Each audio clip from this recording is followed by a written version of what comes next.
We're gonna have our lunch after this session. So we just want to finish this one, no? Ano? Okay. So hindi naman fried chicken yung tingin nyo sa akin. We are so blessed with the testimonies and everything. Everyone that God uses dito sa stage. I believe God has really anointed. Palakpakan naman natin ang Panginoon sa kanyang kapangyarihan. Sa kanyang encouragement sa bawat isa sa atin. But I just have to share this second topic to everyone bago tayo mag-lunch. Okay? So topic number 2 is how to function as sons of God and priests of the Most High. Paano ba tayo magpa-function bilang mga anak ng Diyos at mga kasama sa maharlikang saserdote? Katulad nung ipinapangaral, tinetestify ni Bishop nung kanina, no? Yung mga tinatawag na submission, legislation, court of heavens, no? Court of heaven. Ito yung ating pong mga sineshare sa ating pong mga kapatiran nationwide para tayo po ay ma-equip ng Lord sa ganitong klaseng larangan. Okay, so how to function as sons of God and priests of the Most High. Sa langit po ay mayroong hukuman. Kung paano mayroong hukuman dito sa lupa, ay may hukuman din sa langit, no?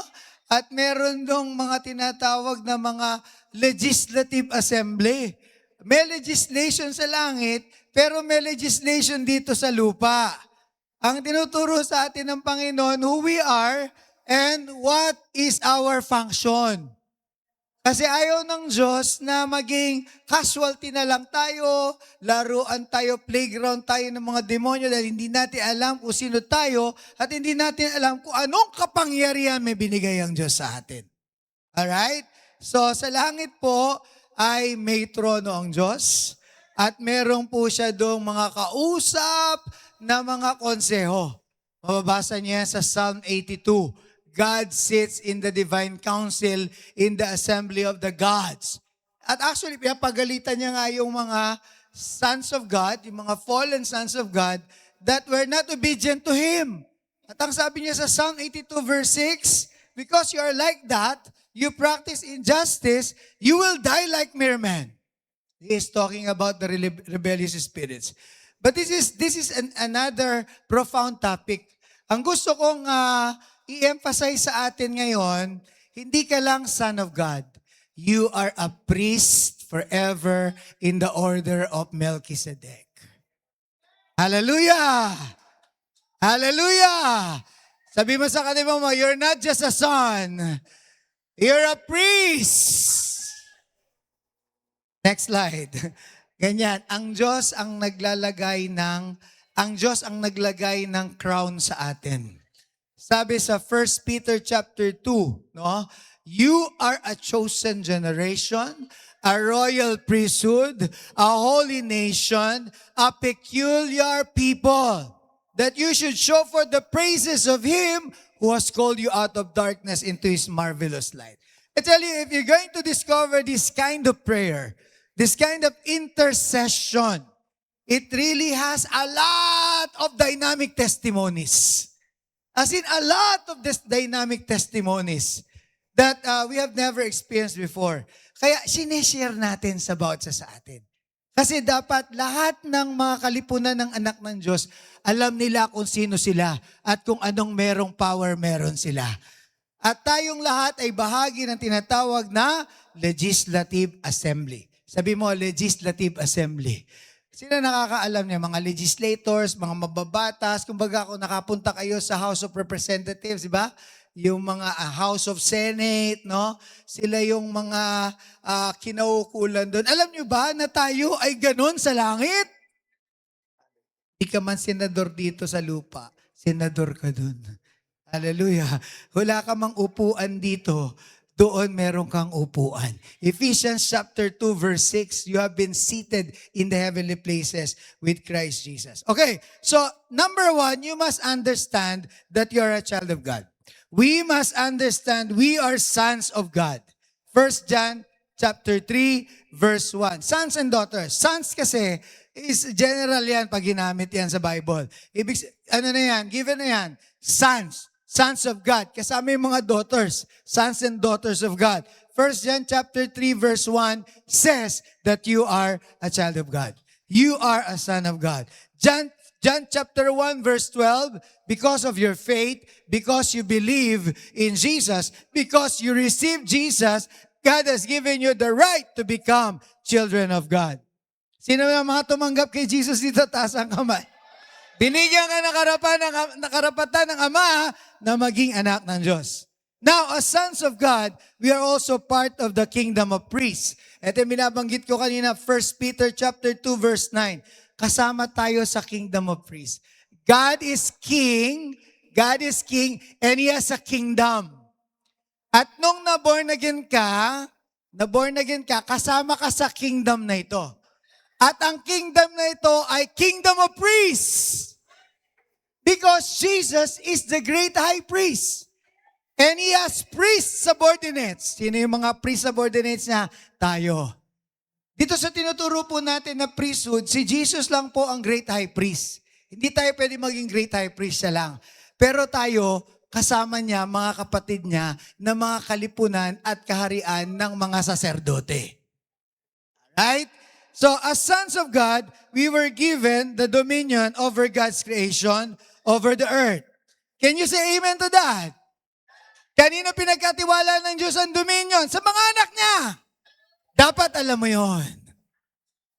Kasi nung nilikha ng Diyos ang langit at lupa, bago niya nilikha si Adan, pinrepare niya na yung idodominate ni Adan. In Genesis chapter 1, when God created Adam and Eve, He gave them dominion over the fish of the sea, the birds of the air, over all those creeping creatures. Kaya sila nagpangalan sa lahat ng hayop, sa lahat ng mga halaman, ng mga prutas. No? Si Adam and Eve, ang first priests of the Lord. Ambassador ni Lord. Emissary ni Lord. Kasi that's how God operates. He is God. He is King. Kailangan merong priest between Him and the creation. And between Him and the people. Ganon ang patakaran ng Diyos. Kaya nga, there is only one God and one mediator between God and man, the man Christ Jesus. Our great high priest. That's how God operates. Ang nangyari lang, doon sa Garden of Eden, the first human beings failed. They fall. Pero hindi doon natapos ang istorya. Kahit nagkasala ang unang Adan, meron namang last Adam. Hallelujah! Na nagtagumpay. At hindi tayo kasama doon sa mga, kung ikaw ay nakikristo na, hindi kasama doon sa subordinates ng old sinful nature ni Adam. Kasama ka na doon sa royal priesthood kung saan si Jesus ang King and Lord. Hallelujah! Yeah, you must understand, as sons of God, we were given the dominion over God's creation, over the earth. Okay? And then another thing you have to understand, the Lord has given us authority over the powers of the enemy. Hallelujah. Lamang ka, liyamado ka sa labanang ito. Kaya pag may magte-testify, huwag kayong magte-testify ng ganito. Grabe yung Diablo. Grabe ginawa sa akin ni Satanas. Grabe talaga yung mga problema ko. Huwag mong igrabihin si Satanas.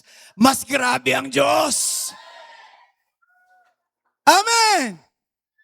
Kasi ang sabi ng Panginoon, I have given you authority. Luke 10:19, I have given you authority to trample on snakes and scorpions and to overcome all the powers of the enemies. And nothing shall by any means hurt you if you only understand who you are and what power is abiding in you. All right. That's why we have to understand the word. And then the Lord has given us the power to forbid and to permit. Ito yung sinasabi ni Pastor Noong kanina, as ecclesia, as legislative assembly, kung ano man ang pagkasunduan natin dito sa lupa, na wag nating pahintulutan, hindi pahihintulutan ng Diyos. Kapag pinahintulutan natin, pahihintulutan ng Diyos. Whatsoever you bind on earth shall be bound in heaven. Whatsoever you loose on earth shall be loose in heaven. Another truth, the Lord has raised us up and seated us with Him in the heavenly places in Christ Jesus. Ephesians chapter 2 verse 6. Sabi mo sa katabi mo, kasama kang pinaupo. Hindi pinaupong manok, ha? Baka lunch na yung tingin na. Kasama kang pinaupo ng Diyos sa heavenly places with Christ Jesus. Kumbaga, this is the assembly, no, of the saints. Ang mga assembly ng mga pinabanal ng Panginoon, nandun ang Panginoong Jesucristo. May upuan ka dun. Kasama ka dun.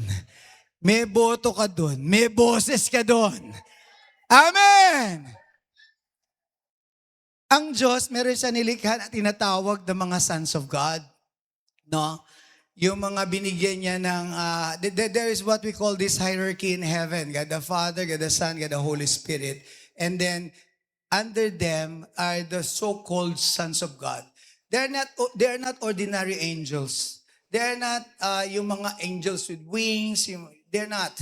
They are called sons of God, prince with God. They were created, they were given powers, over the waters, they were given powers over the sun, they were given powers over the creation. Ganon yon. Kaya meron tinatawag na Leviathan, which is, he has the power over the waters.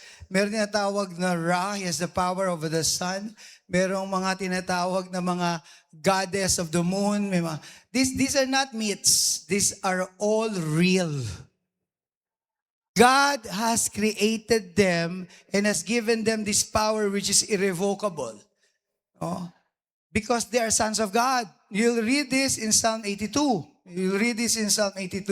And many other, kumbaga parang gumawa siya ng council that is given power. No? You'll read this in 1 Kings chapter 22, in Job chapter 1. You'll read all of these things. Meron siyang konseho na gano'n. Kasi Diyos siya eh. Dahil Diyos siya at tatay siya, nag-create siya ng sons na makakausap niya. Shinare niya yung power dito sa mga beings, spirit beings na to. Hindi niyo napapansin. No? Dito sa Pilipinas, hindi mahirap itindihin to eh. Huwag kang pumunta dyan sa talon na yan. O dun sa sapa na yan. May nagbabantay dyan eh. Di ba? Huwag kayong dadaan dito sa mga puno na to, sa forest na to. Pag dumaan kayo dyan, may bantay dyan. Sino yun? Di ba?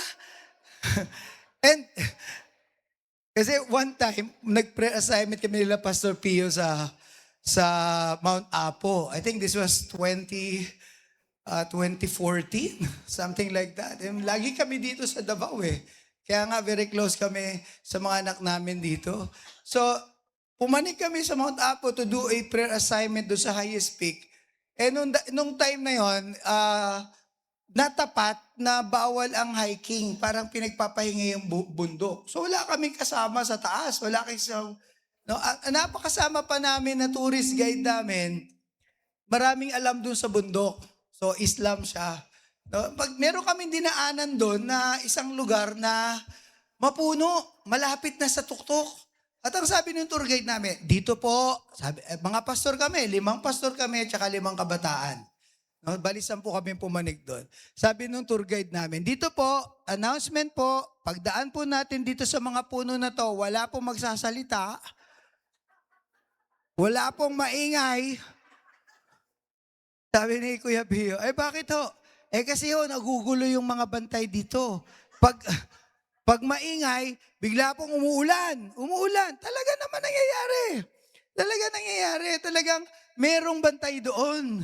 Sabi sa akin ni Kuya Pio, Kuya Obet, mauna ka na. Sabi niya, bakit ako? Ikaw nakakakita eh. Ako yung pinain. Pero alam nyo, we prayed because we know who we are. We are sons of God. Amen. Every knee shall bow of things in heaven and on earth and under the earth, and every tongue shall confess that Jesus Christ is Lord. So we pass through this enchanted forest na malapit na dun sa tuktok ng Mount Apo. And we are not silent. We are praising the Lord. We are praying. And guess what? No rain fell. No devastation, no casualties, no evil thing that happened. It only shows that our God is greater. Amen! Hallelujah. So, kaya po mahal po namin ang Mindanao eh. Mahal na mahal po namin ang Davao. Hallelujah. We love the people of Davao. We have been in Davao many times, countless number of times. Parang taga rito na nga kami. Minsan hindi na nga namin pinapaalam sa inaanak namin sila, na nandito kami. Kasi napaka-hectic ng mga schedules because God loves Davao. Kasi dito sa Davao, God has a vow that you're a land of peace, that you are loved by God. You are loved by God. You're a promised people of God. And you must rise up to your identity as sons and priests of the Most High God. Life is here because of the durian na paborito namin. Nung araw, nagpupunta lang kami dito sa Davao, pag may piece of fair ang Cebu Pacific, para kumain lang ng durian. Hanggang sa napalapit na kami na napalapit. Salamat may durian dito. Maraming na-attract. Anyways, baka mawala ako. Malapit na tayong kumain. So the Lord has given us the power to forbid. The Lord has raised us up to be seated in the heavenly places with Him. The Lord has designated us to work together with Him to dominate the spiritual atmosphere of the earth so that it would manifest in the natural realm. Everybody say, work with God. Not for God. Malaking kaibahan po yun. As children of the Lord, as priests of the Lord, God has assigned us to work with Him, not to work for Him. Partner ka ni Lord. Kumbaga sa negosyo, joint venture kayo. Ka-share ka. Kasosyo ka. Walang gagawin ng Diyos dito sa lupa na hindi ka isasama. O hindi dadaan sa'yo. Did you understand what I mean? Hallelujah. Okay, this is the case. There are evil spiritual forces at work on earth that controls the system of the world. Alam natin yan, Ephesians chapter 6. We wrestle not against flesh and blood, rulers of dark, spiritual wickedness. Mga demonyo, mga kalaban natin. Okay? That's the reality. There are evil spirits. There are evil human agents working together to dominate the earth. Yung mga nag-rebel din, sinabi ko sa inyo, gumawa ang Lord ng family, di ba? Binigyan niya ng powers over creation, the powers of creation. But not all of them has become faithful. 1/3 of them rebelled against God. 1/3 of them, ang tawag natin doon, fallen angels. Kasi walang magamit na term angels. But actually, ang tawag ay fallen sons of God. They are higher in hierarchy than the ordinary angels. Kasi ang hierarchy is God the Father, Son, Holy Spirit, and then the sons of God, and then the malachims. Yung malachims, yun po yung mga angels. Messenger angels. Malachim. Okay? Andun yun yung mga anghel na inutusan ng Panginoon. And then under the malachim, andun yung human beings that were created by God. Okay, ganun ang hierarchy. Ngayon, itong mga rebellious sons of God na to, nagrebelde, at hanggang ngayon, they are in operation in different parts of the world, including our nation. And they keep on deceiving people. Nagre-recruit sila ng mga agents nila. Ang tawag natin doon, deceive human agents. Yung mga sumasamba sa kanila. Nag-aalay sa kanila for powers, yung mga witches and warlocks, sorcerers and sorceresses, yung mga agents of darkness. Sila yung mga priest. Mga priest din sila. Kasi gaya-gaya itong mga fallen sons eh. Kung ang Diyos may mga priest din sila. Ang iba tawag sa priest nila, medium. Ano ka ba? Medium ka ba? Large, small, o extra large? So, do you understand what I mean? That's how real warfare is. Ganon yan. Kahit sa kapitbahay nyo, meron kayong malala o meron medium dyan. Meron dyang large, meron dyang ano. Meron dyang mga witches, meron dyang mambabarang, meron dyang mga mangkukulam. No? Meron silang mga agents. At itong mga agents na to, they venerate, they worship these fallen sons. That's why they're being empowered. And they get their powers from the dark world. Pero tayo, yung kapangyarihan na ibinigay sa atin ng Panginoon is inexhaustible, original na galing sa langit. Hallelujah! Kaya kailangan maintindihan po natin to. I just want to emphasize this, Psalm 115 verse 16. Sabi dito, the heavens are the Lord's heavens, but the earth He has given to the children of man. So what does it mean? Ang langit, teritoryo ng Diyos. Ang lupa, teritoryo ng tao. He has His kingdom in heaven where He rules and reigns. Nasusunod siya doon kahit na anong gustuhin niya. Pero nilikha niya ang lupa para pagharian ng tao. Kaya nga niya nilikha ang tao para mag-dominate sa lupa. Hindi siya pwedeng makialam dito sa lupa na walang kapahintulutan ng hari ng lupa ang mga tao. Kung kaya kinakailangan magkatawang tao ng Diyos. Hallelujah. Kinakailangan magkatawang tao ang anak ng Diyos para yung paghahari sa lupa at sa langit, kompleto na. That's why Jesus, after His resurrection, He said, all authority has been given unto me in heaven and on earth. That's why He is the last Adam that has been given the dominion in heaven and on earth. Thank God He is our high priest. Our great high priest. So ito yung laro, ito yung game, ito yung battle, ito yung gera, ito yung labanan na kailangan maintindihan natin. The earth is the Lord's heavens, but the earth He has given to the children of man because God wants us to dominate the earth. With Jesus. With Jesus. Okay? So, dito sa earth, meron pong mga gates, mga altars, mga covenants, no? Na yung mga masasamang espiritu, binabantayan nila yan. Yung nga sinasabi ko sa inyo, may bantay dun sa Mount Apo, may bantay dun sa Camiguin Island. Minsan, nag-pre-assignment kami sa Camiguin Island, eh. No? Paglagpas ng CDO, nag-travel kami, tapos gusto lang namin maligo dun sa waterfalls. Sabi ng mga taga ron, bawal po kayo maligo dyan. May bantay po dyan. May bantay na naman. Daming bantay, no? Kasi po, meron silang mga gates, mga altars, at mga covenants na binabantayan. Binabantayan po nila yan. Sinisecure nila yan as power bases to control the society. Minsan hindi nyo napapansin sa mga gate ng mga city, meron doon mga nakatayo na mga stones na merong pyramid sa ibabaw. Napansin niyo yun? Na merong compass na gano'n, na may letter G. Napansin niyo yun? Nagkakaintindihan tayo? They are guarding the gates. Most of their lodges are on the city gates. Hindi yun inimbento. Intentional yun.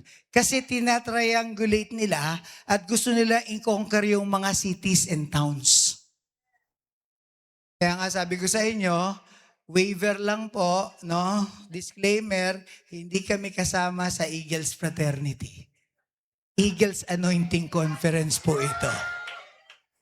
Kasi kung hindi ka pasado sa Mason, hanggang doon ka sa Eagles Fraternity, pwede. Ang pinag-usapan natin, yung Freemasonry, yung merong compass na gano'n na beli. So they secure the gates, the altars, and they have covenants. No? They do covenants. Sinisecure nila Matagal na nilang ginagawa ito na inilihim sa mga Kristiyano. Oh?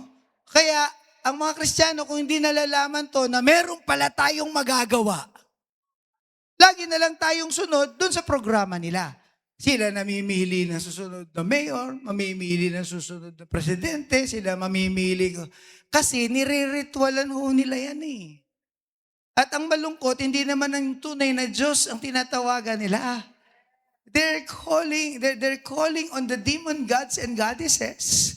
And they're doing some kinds of rituals and offerings and sacrifices. Pero ito, may good news ako sa inyo. Sila, para makapag-offer ng sacrifice, they have to kill animals or human beings or babies to empower their altars and all of these things. Ngayon, kailangan nila ng pera para bumili ng isa-sacrifice. At yung mga isa-sacrifice nila, mauubos yung mga dugo nun. Pero yung dugo ng ating Panginoong Jesucristo na ating ginagamit ay hindi pwedeng maubos kailanman. Amen! That's the eternal sacrifice of the blood of the Lord Jesus Christ. Am I getting some kind of deeper here, mga kapatid? Okay? I hope you still understand what I'm talking about. Kasi part 2 na po tayo. So, itong mga fallen people na ito, mga rebellious people in association with the fallen sons of God or the rebellious spirit, they intentionally and actively do rituals and evil sacrifices to empower these gates, altars, and covenants. Ito po ang assignment natin. Tayo pong mga sons of God and priests of the Most High, tayo lang po ang in-entrust ng Lord to destroy, demolish, disempower the gates, altars, and covenants of the powers of darkness. Hallelujah! Tayo lang po. Kasi ikaw yung kinakasihan ng banal na spirito. Ikaw yung anak ng Diyos. Ikaw yung ni-raise up ng Lord to sit with Him in the heavenly places. This teaching has to be understood ng lahat ng mga Kristiyano. Malalim na katuruan, pero sinisika po namin kung paano to papadaliin sa pangunawa. Amen po ba? Yan po ang trabaho namin. Yung mahirap padaliin para mai-apply. And I tell you this, I don't want you to receive this as an information. I want you to receive this as an assignment. Na pag-uwi po ninyo sa inyong mga simbahan, sa inyong mga barangay, sa inyong mga towns and cities and provinces, i-apply po natin yung matututunan natin dito ngayon. I tell you, guguho ang mga altar ng mga demonyo at maitataas ang pangalan ng Panginoon. Revival is about to happen in the Philippines. True revival. Not just revival like jumping up and down like kangaroo. True revival is not just emotional revival. True revival is when you see the whole nation glorifies only one God, our Lord. And you see righteousness and justice in the land. And you see holiness in the affairs of the people. Then and only then, the Lord will make the Philippines His tabernacle. Kaya ini-equip po natin ang ating pong mga kapatiran sa ganitong klase ng mga katuruan. Kasi totoong-totoo po ang labanan. Now, the agents of the devil uses blood of humans and animals as sacrifices. You see that in Deuteronomy 18 verse 10. We as priests of the Lord use the blood of Jesus as the atonement for the sins of the world. Kaya Holy Communion is so powerful. The ritual of the Holy Communion is so powerful. At hindi nakaka-overdose yan. Sabi ni Jesus, do this as often as you drink it. As often, as often. Okay? We're gonna teach you some things that is really priestly duties. So, the agents of the devil uses hex, vex, spells, and witchcraft to control the environment. Yan yung mga nagre-ritual, yung mga nagsasalita ng mga curses, mga hex, mga vex, mga sumpa, mga magic word. They want to control the environment. Tayo naman po na mga priests ng Panginoon, we use prayers, we use declarations, we use the word of the Lord, and we use communion to redeem the land and control the spiritual atmosphere. Alright, hallelujah. Kaya may assignment ho tayo. Ano pong action plan natin na dapat natin gawin? The body of Christ must be equipped for the battle against the forces of darkness into another dimension. Kasi we have been battling these forces of darkness. Yung IAP po, 36 years na. Kung gaano katagal to si Bishop nung nag-start ng IAP, doon na siya. No? We are all part of that prayer movement. No? And then we have been battling the evil forces. But the Lord is taking us to another dimension. Hallelujah! So we have an agreement. Merong mga Air Force, may mga foot soldiers, may mga Navy SEALs na i-assign. And these are assignment for the entire nation. I thank God umattend kayo kasi kasama na kayo sa may assignment. Hallelujah! So, the body of Christ must be equipped for the battle against the forces of darkness, but we must sanctify ourselves. Everybody say sanctify. We must sanctify ourselves. And we must volunteer ourselves to be watchmen of the spiritual atmosphere of the land through being involved in prayer assignments, redeeming the land, prayers, intercessions, and submissions. Okay? We must actively conquer the gates of our cities. Kailangan po active, hindi passive, hindi yung bahala na. Bahala na. No, you must actively participate. You must actively conquer your gates. Kasi yung mga lugar nyo, pinagkatiwala ng Diyos sa inyo yan. Sabi mo sa katabi mo, lugar mo, teritoryo mo. Hallelujah. You must actively conquer. Yung mga gates doon. This is what we have been doing. No, in Manila, we teach this to Negros Island. We did this in Makati. We did this in Metro Manila. We must destroy the evil altars through words and prayers. We must bind the strong man. And we must raise up altars for the Lord and control the pillars of the society for the kingdom of God. That's why this NFS is building prayer towers, houses of prayer. IAP naman is conducting national prayer gathering, Feast of the Lord, joint forces together. Kami naman, parang John the Baptist, we fan the flame. Okay? We encourage the people.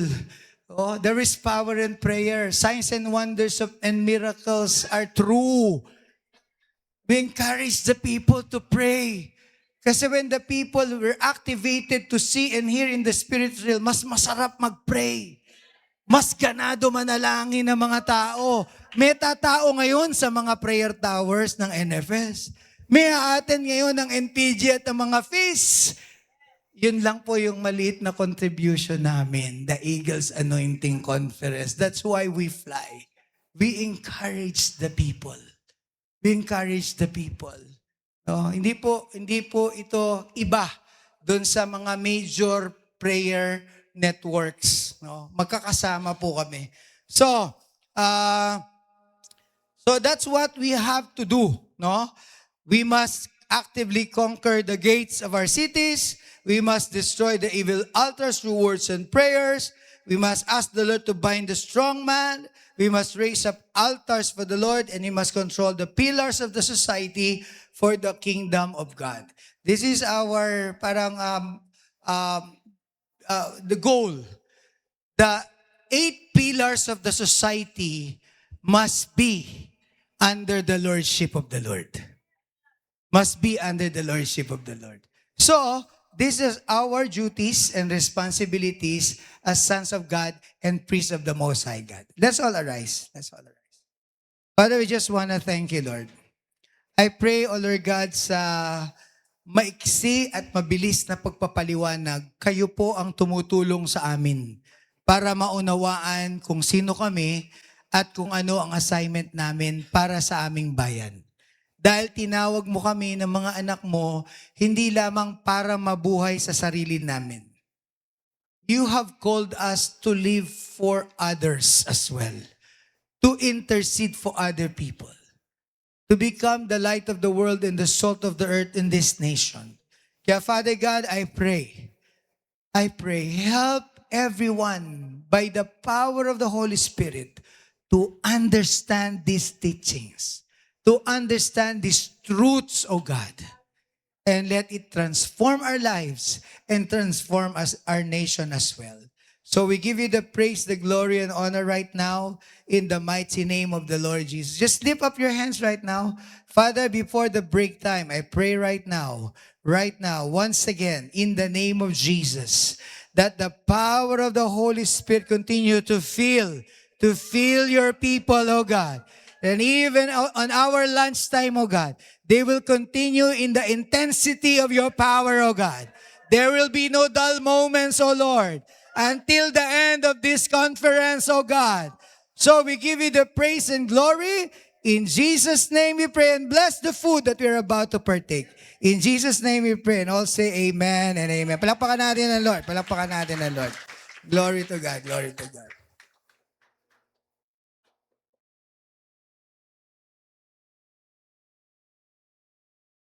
Okay, thank you, Pastor Obet.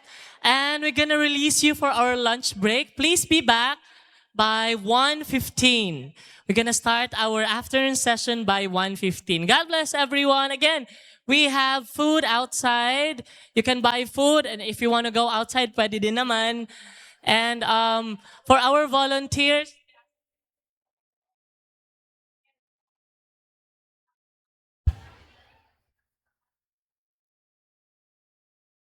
okay.